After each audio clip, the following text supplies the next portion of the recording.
and welcome back to the Constitutionals podcast. I'm your host, Chad White.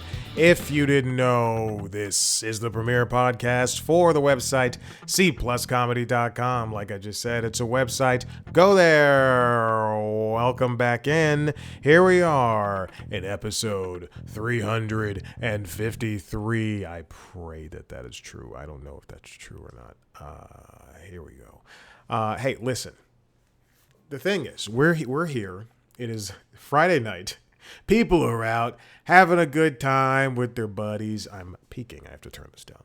I live next to multiple bars. I'm here in my apartment. Woke up at 4 p.m. True? 4:30. It was 4 or 4:30. It doesn't matter. I didn't get any sleep last night. Still went to the gym. Went grocery shopping, took Maverick to Grant Park on a walk, took some pictures in front of at Grant Park here in Atlanta, Georgia. There's there was like a spooky display of some type of stuff. Halloween decorations. There we go. So there we go.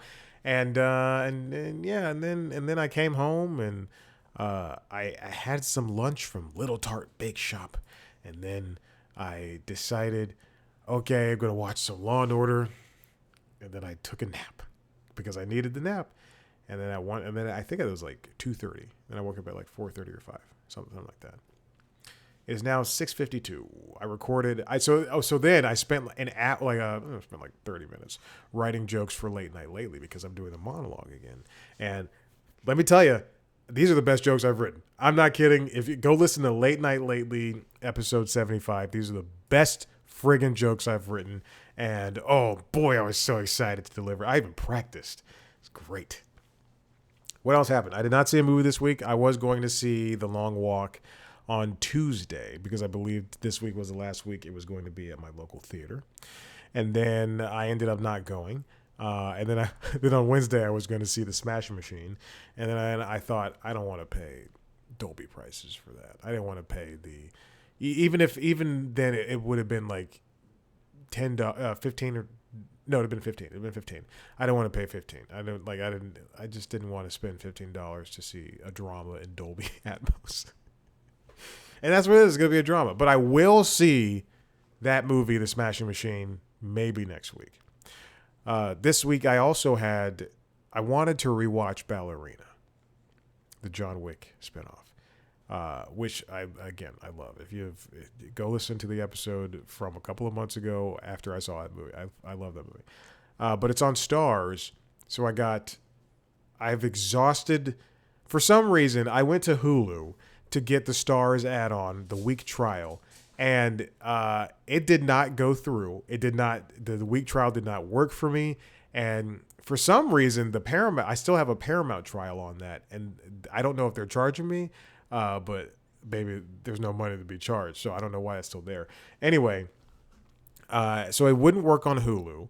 And then I try to go to the app, and the app only has like a trial if you pay for like 2 or 3 months or something like that. And I didn't want to do that. And then Prime Video, I didn't have a trial available there. So I went, where else can I get a trial? So I went to YouTube. YouTube has primetime channels. So just like Amazon channels and just like Hulu, you can subscribe to add-ons there. So I subscribed there. And then since my YouTube is connected to YouTube TV, Stars has been on YouTube TV. And it's just been... there's not a lot on Stars, I'll tell you that much. I went through the entire catalog just to like justify having this thing for a week and this free thing for a week. So I went through and I just basically added movies I wanted to watch, and that's it. I watched Flight Risk, the Mel Gibson directed movie starring Mark Wahlberg and Topher Grace and Michelle Dockery. And Jesus Christ, if I have never seen a bigger piece of shit. Like truly, I watch a lot of movies. I watch a lot of TV shows. And to see this movie, and I call movie shows, to see this movie, I didn't want to support it in theaters, and quite frankly, I didn't want to support it, period. But I figured that Mel Gibson wasn't going to get anything from the star me watching it on Stars in a free trial. Oh my god, that movie sucked so much. Typically with a movie like that, it'll be the weekend, it'll be 8 o'clock in the morning on a Saturday, and I'm about to do a live Peloton class or whatever, and I'm watching that movie in the corner on the TV while I'm on my iPad and my bike and I'm cycling, or I'm on the treadmill running and I play that movie for 40-minute spurts while I'm running. No, I watched it. I sat down and watched it during the day. Oh my god, that movie sucks. Flight Risk. I'm telling you, do not watch it at all. And I will say this: that's the story's not good, but the premise is interesting. To have an entire movie take place, well, not entire movie, to have 80 minutes of a 90-minute movie take place on a plane. Yeah, sure. But Jesus Christ, that movie stunk. What else did I watch? The Killer Game, I believe, starring Sofia Boutella and Dave Bautista. That movie was very fun. And that was also a movie I was going to see in theaters, but I just never ended up sawing. I never ended up sawing. Okay. Let's get on with the stories. This comes from the New York Times, and it's written by Benjamin Mullen, Lauren Hirsch, and Michael M. Grinbaum. Paramount buys the Free Press, ushering in a new era at CBS News. Bari Weiss, who is I don't know another term for divisive, so she's a little less than divisive. I'll tell you the action she took after this purchase. It's been a little bit more divisive than usual. Bari Weiss is going to be the new head of CBS News. CBS's owner, Paramount and Paramount Skydance, just purchased the Free Press. Jesus, the Free Press. Times Free Press is a different company. I believe it is the Chattanooga-based local paper that is not good. It's an upstart digital news site founded by Weiss just 4 years ago. I'll tell you this: C+ Comedy is 12. The Free Press is 4. Crazy. And it's a Substack. It's more or less a Substack. And Weiss is going to be the editor-in-chief of CBS News. The purchase was roughly $150 million in cash, as well as Paramount stock. According to two people familiar with the terms, who spoke anonymity, it'll be paid over time, and it will probably fluctuate depending on the price of Paramount stock. Now, this is it's a decision that, in the bigger thought process, it makes sense. The decision to buy the Free Press makes sense, and to add on to the cluster of whatever CBS News is, but to give this person, Bari Weiss, who is knowledgeable and is good at what she does, should not have this job. She's never been in charge of anything more than the Free Press. She was let's see, what has she done before this? Hold on, I do want to do it is I don't know if she is somebody who should be in charge of this, but again, she's never run a TV network, she's never done anything. Let's see. I'm sorry, I'm skipping through a lot of stuff, and I should have done more than this. But Weiss's Free Press had 170,000 paying subscribers, or has rather, which is roughly 1.5 million readers total, including non-paying people. The whole thing had a heterodox, which means not conforming or accepted with accepted or orthodox standards or beliefs, editorial approach, and opinion columns on business, politics, and international affairs. The site has about 50 employees and offices on both coasts, and has some really good people working there. The thing is, this place, the Free Press, is known. It wants to be objective, as every news source should be. However, the problem is that they take the approach that they in which they do for news is just not very good. Now, CBS News, as David Ellison, the new owner, son of conservative Larry Ellison, wants to do with CBS News. He wants to make sure that the mission for CBS News stays the same, but he wants to shake things up. What that means in the long run, I have no clue. For broadcast news, you shouldn't want to change things too much. You should be broadcast news, ABC, NBC, and CBS News should be truly the most approachable ways for news. If CNN and CNBC, MSNBC, MS Now, if CNN, MS Now, and Fox News are the ones that, change your opinions, and they should not, but they affect who you are and what you think. The NBC, CBS, and ABC News, respectively, should be what should be considered as news sources that you should trust. And as much as I do not enjoy CBS Mornings, Today Show, and Good Morning America's stories, often just glossing over a lot of very important, minute details that they can't really tackle in their morning programs. So it's really just a me thing. As much as I dislike that, these shows still have to be, these sources of news have to be as reliable as possible. And to get somebody who is in charge of a website, who she used to work at the New York Times, and she started the Free Press, where she was in the opinion section, to get somebody to work to be in charge of the news like this is going to change the tide of what broadcast news is. Now, she left the New York Times because of, quote, constant bullying by colleagues and an illiberal environment, which basically means that she thought that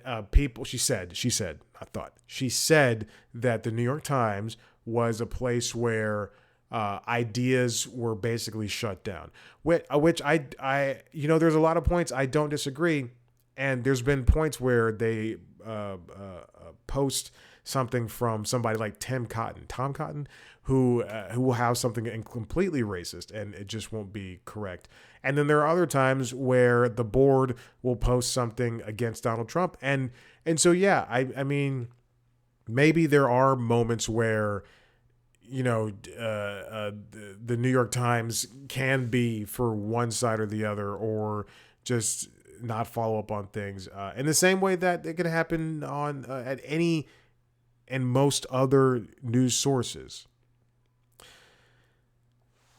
There is also, so on the Free Press, they had an opinion column from people like Yuri Berliner, who was a former senior editor at NPR, and he accused the organization of left-wing bias, and he had a first-person account from a former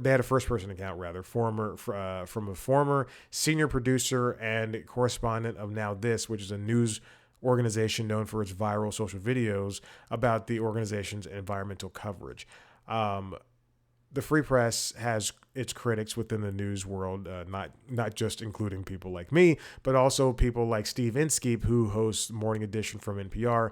He wrote that it contained, in his own Substack, that it contained many sweeping statements for which the writer is unable to offer evidence, which is, and a writer for The Nation, which is a progressive magazine, wrote that the Free Press publishes pro-establishment bilge that allows wealthy Americans to pretend that they are actually besieged outsiders, which that's very heavy language, and but it does make sense for what the mission statement of what Bari Weiss wants from the Free Press. Now, we'll get into this. Who is Bari Weiss? This comes from Variety, written by Tatiana Siegel. Inside Bari Weiss's $150 million journey from rejected View host to CBS News editor-in-chief. She's just gaming the system. I didn't know this. She was supposed to be one of the hosts of The View, and apparently Alyssa Farah Griffin, who was the former Trump White House director at Strategic Communications, she got the job, and she's also very gorgeous. I mean, I'd put my head down whenever she started talking about Trump stuff. I'd just put my head down. I don't think she's a Trumper anymore, but anyway, she's now the Republican talking head on The View. So for Weiss, she would end up, now that she's in charge of CBS News, she's got all of this real estate to work with. A news organization that is changing after a lawsuit, especially coming from the 60 Minutes lawsuit. That like a news organization that is not willing to bite the hand that feeds it. Honey, you have to stop. And referring back to what that progressive writer wrote about Weiss and the Free Press, and what Steve Inskeep said, there's going to have to be sourcing. There's going to have to be something that that viewers can latch onto and source this by, and also just not have the bias. According to this piece, some insiders were horrified by a different kind of bias at CBS News before Weiss's arrival, noting that the treatment of CBS Mornings anchor Tony DeCopel, if you don't remember, Tony had a little bit of and not argument, but like an impasse discussion with Ta-Nehisi Coates, accusing him of not adhering to the network's editorial norms when they were talking about Palestine and Israel. I will not get wrapped up into it. But they said that this is why, that like reasons why that the insiders suggest that that's why somebody like Bari was brought in. $100 million for an outlet that is, again, younger than C Plus Comedy. And I understand there's two different versions of blah blah blah, but that is an insane price. She's also a lesbian. Oh my goodness. This so they sent out memos, and I'll get to this and LinkedIn logs next week, but they sent out memos basically asking, what do you do? Which is fucking crazy.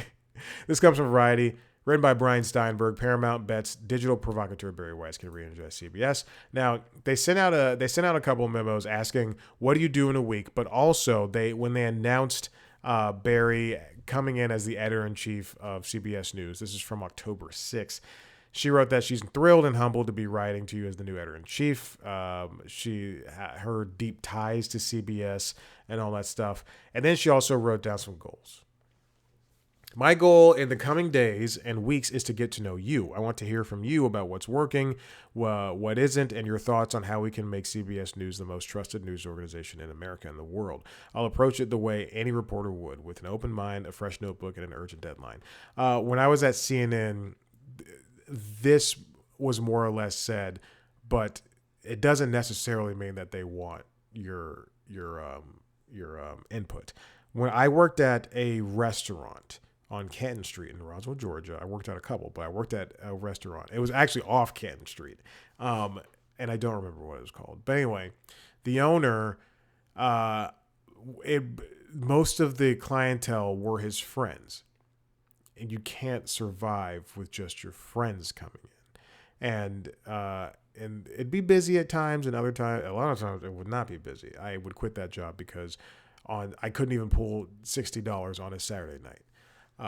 Anyway, so the owner, for the months I was working there, we had like maybe one or two, I was going to say network-wide meetings, restaurant-wide meetings, where he'd bring in the other, it was like me and the bartender and the other 4 servers who worked there. And then he would ask for our suggestions on how we can make the restaurant better. And I remember very specifically, like maybe a week or two before I quit, I said, hey, your friends, the good old boys, are the only ones coming in, and you can't survive on this. And then he very shut me down. He's like, well, this is how this is how we make money, and they do tip a lot, and blah blah blah. And again, I didn't make money there. So anyway, to to give like a false sense of security, like everybody's job is okay, and it's just such a stupid thing to see, and we know what's going to happen after this point. Anyway,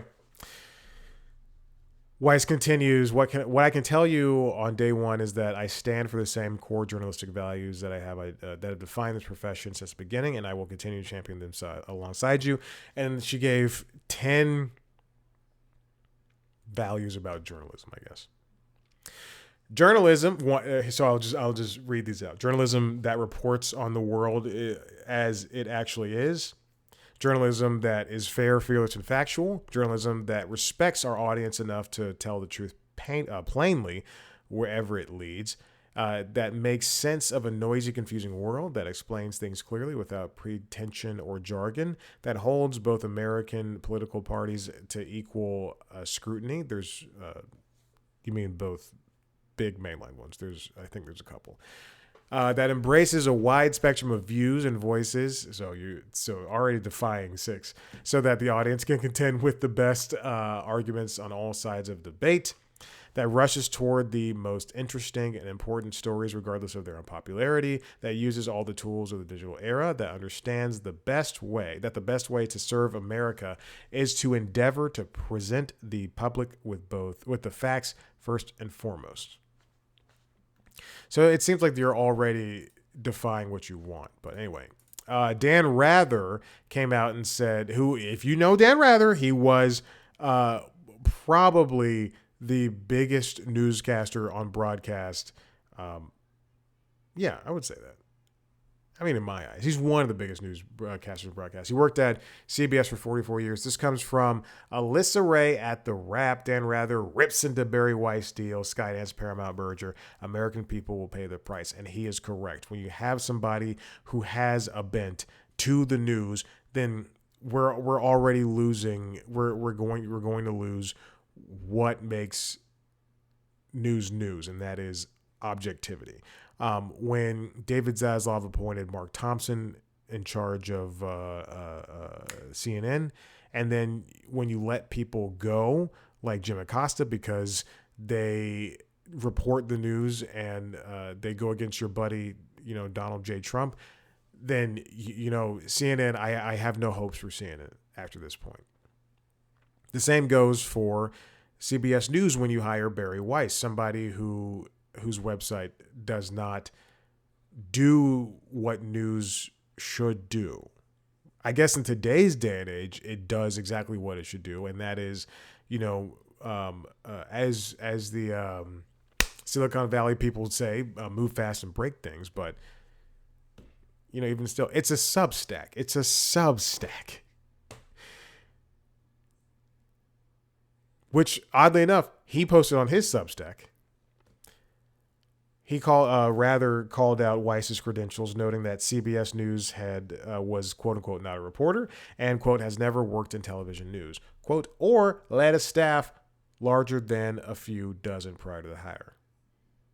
She does have, as Rather points out in his post, the ear of the billionaire class, and that's very true.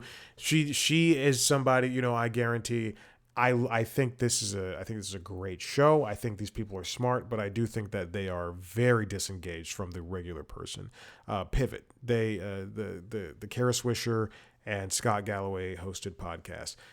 Those people are so they're good at what they do. They do have money, and in that, knowing that, considering that, they are very disconnected from what we, the regular person, are and should be represented as.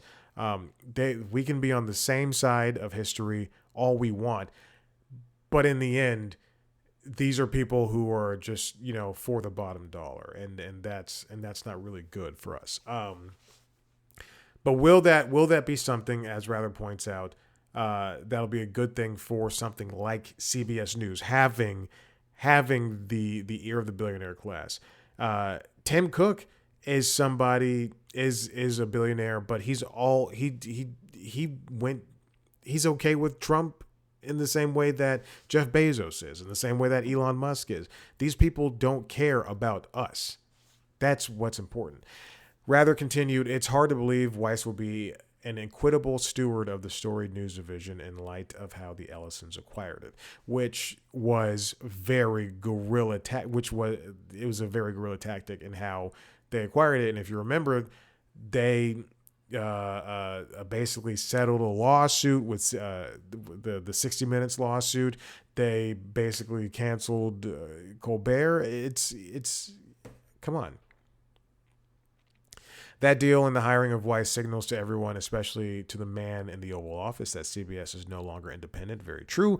But under the tutelage of a conservative billionaire who is putting more than his thumb on the scale. And no matter what David Ellison has to say, his father is going to have some sort of hand driving Paramount Skydance. Most of the money came from Paramount Skydance. When a kid in their 20s has very little money and they have to ask for help from their parents, hey, you're going to have to go to Christmas. You're going to have to go to Thanksgiving, even if you don't want to. It's very true. Walter Cronkite is the other person I was thinking of. So we're only in week 1, and I'll talk about this on LinkedIn Logs, but there's the second memo going around asking what do you do all day this is the second time in a year that we've seen that happen for a big company, and it's batshit. All right, let's move on. Jimmy Kimmel sat down with Aziz Ansari this week to talk about good fortune. This video is playing, and he asked why Aziz did the Rida Comedy Festival. Now, if you don't, Jesus Christ, you just saw the email for C Plus Comedy. You just saw the inbox. I like to keep a clean inbox. It is almost full, which is very interesting. Anyway, so about halfway through the interview, Kimmel asked us very pointedly, and I wouldn't. The articles going around is like Jimmy Kimmel grills Aziz Ansari. No, it's very much Jimmy's like, hey man, why did you decide to do this? And he answers, there you go. It's not grills, but Kimmel does point out that it's a pretty brutal regime. That's his quote. The Saudi Arabian regime, and they've done a lot of horrible things. Now Kimmel's referring to the Islamic regime led by Crown Prince Mohammed bin Salman, who had, on top of a lot of other things, reporter Jamal Khashoggi killed, who is definitely against women's rights, who had public executions, including crucifixions, in the modern day and age. And Kimmel asked, people are questioning why you would go there and take the money to perform in front of these people. I'm curious as to why you decided to do that. Now, if you don't know, the Rida Comedy Festival is a comedy festival put on by Mohammed bin Salman, and it's essentially a comedy festival that he funded for the people of Saudi Arabia. Now, there's two different thoughts processes behind this. These comedians, Bill Burr, Dave Chappelle, Chris Stefano, a bunch of other comedians, will tell you that they did it because they wanted to give the people over there comedy. Louis C.K. But these comedians were paid, for some of them, not a lot of money. And for a lot of other people, like Chris Stefano, it was a lot of money. But for Louis C.K., for Dave Chappelle, for Aziz Ansari, for Kevin Hart, they don't need that money. So to say that you were over there to perform for these people is, sure. Yeah, I guess that's the story. But the money didn't come from the people. The money came from Mohammed bin Salman, which it's blood money. Ansari said, there's people over there that don't agree with the stuff that the government's doing, and to ascribe like the worst behavior of the government onto those people, that's not fair. Just like there's people in America that don't agree with the things the government is doing. That's very true.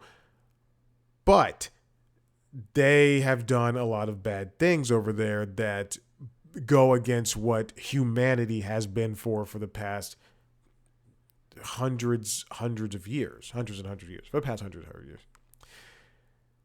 Ansari came back. Aziz came back and said, "I was just there to do a show for the people."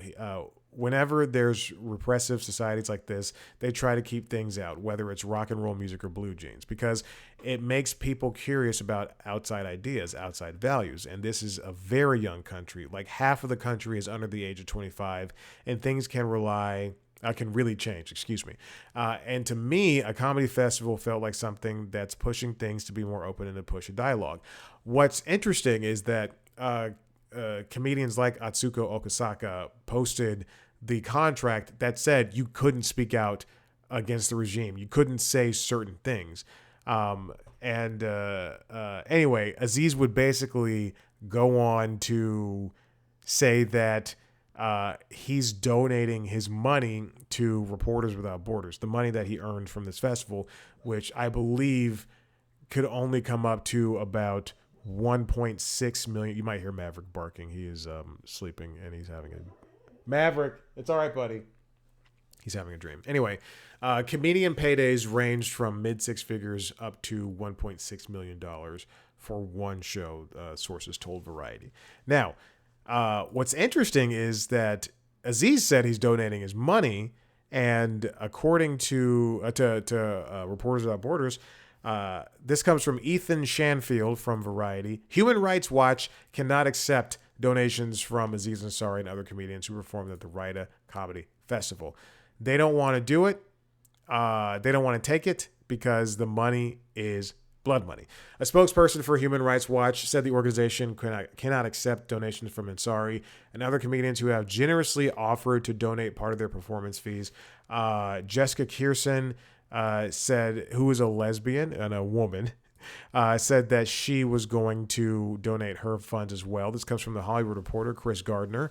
Stand-up comedian Jessica Kirsten donates Rida Comedy Festival fee to Human Rights Campaign. The people said that they were going to do it to donate their money. She said specifically that she's giving it to an undisclosed human rights organization. But the Human Rights Watch said, while we cannot accept, it is not too late for them to call for the release of detained Saudi activists, said Joey Shea, a Saudi Arabia researcher at Human Rights Watch.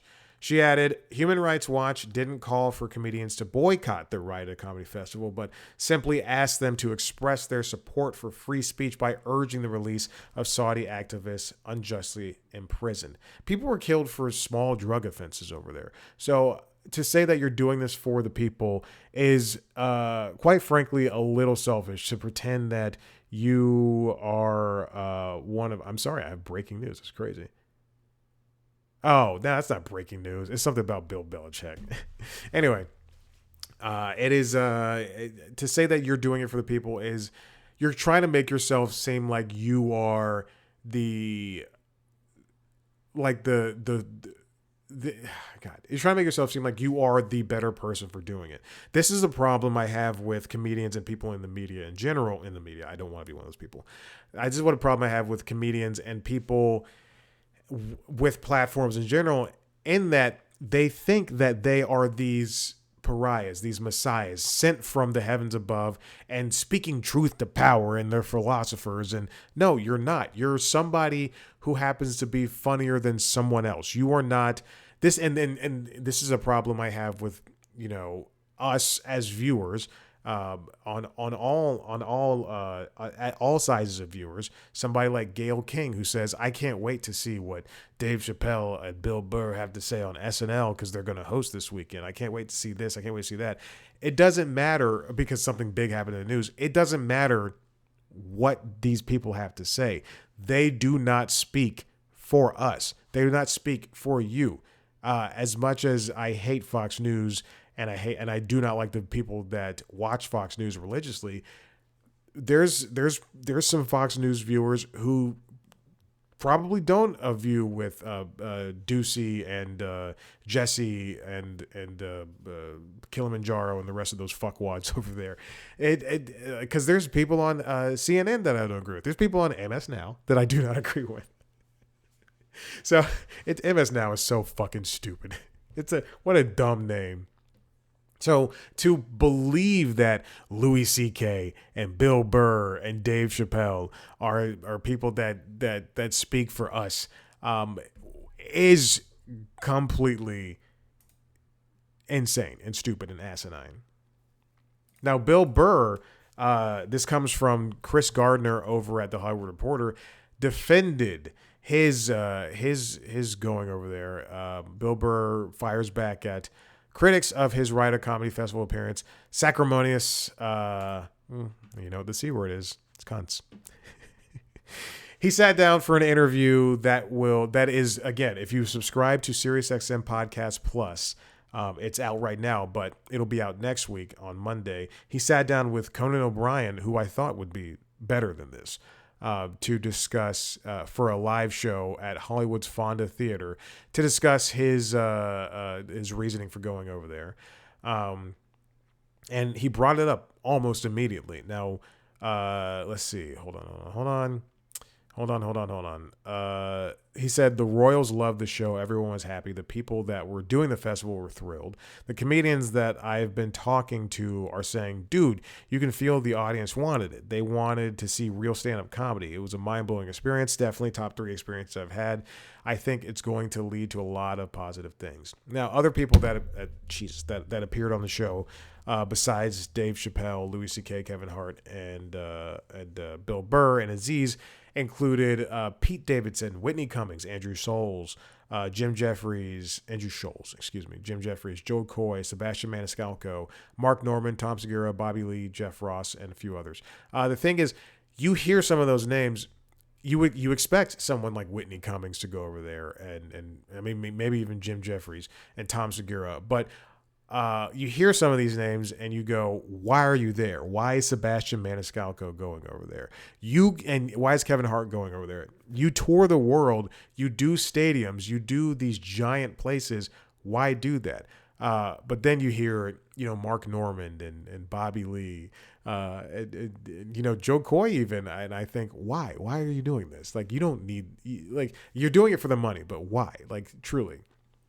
I heard Mark Maron and David Cross and a bunch of other comedians came out against it. I heard someone reason, and I can't remember who. I want to say Wayne Fetterman, or I don't know. I don't want to put his name out there like that. But I heard someone say, a comedian suggest why, it's like doing a corporate gig, where you can't say certain things, you can't make fun of the boss or anything, but in those terms, doing a gig for Dell is different than doing a gig for somebody who, and taking money from somebody who routinely kills people. Now, Conan did not push back. He more or less egged Burr on, saying things like, oh, so you're here to apologize. And no, at no point did Bill Burr apologize. In fact, I think I read online, this is like one of the few times where I go to Reddit, and I typed in, I tried to, I think there's a Conan subreddit, yes, and people were posting.